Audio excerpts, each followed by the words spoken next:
الحمدللہ والصلاۃ والسلام علی رسول اللہ اما بعد۔ حضرت ابو ہریرہ رضی اللہ عنہ فرماتے ہیں کہ اللہ کے رسول صلی اللہ علیہ وسلم نے فرمایا کہ جو شخص ایمان اور ثواب کی امید سے کسی مسلمان کے جنازے کی اتباع کرتا ہے، یعنی اس کے پیچھے چلتا ہے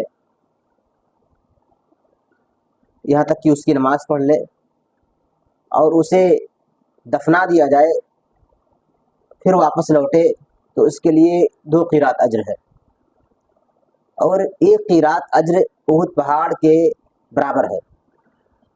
اور جو شخص جنازے کے پیچھے چلے،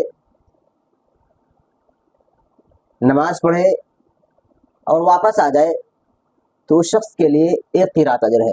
اس حدیث میں میت کے پیچھے چلنے، اس کی جنازہ پڑھنے، نماز جنازہ ادا کرنے اور اس کو دفنانے کا اجر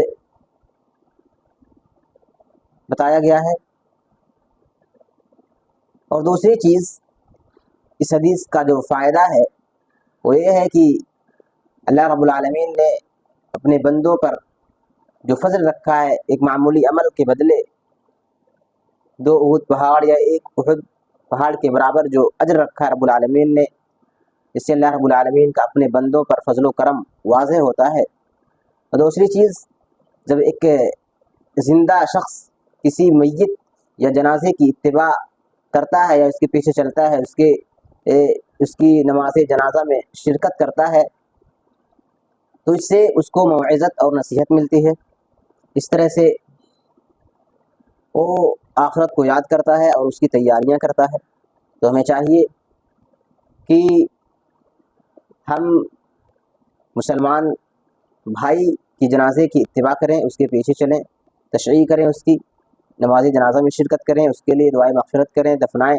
اس طرح سے ہم بہت بڑے اجر کے مستحق ہوں گے اور مسلمان بھائی کا جو حق ہے اس کو ادا کریں گے اور عبرت و موعظت حاصل کریں گے۔ وآخر دعوانا الحمدللہ رب العالمین۔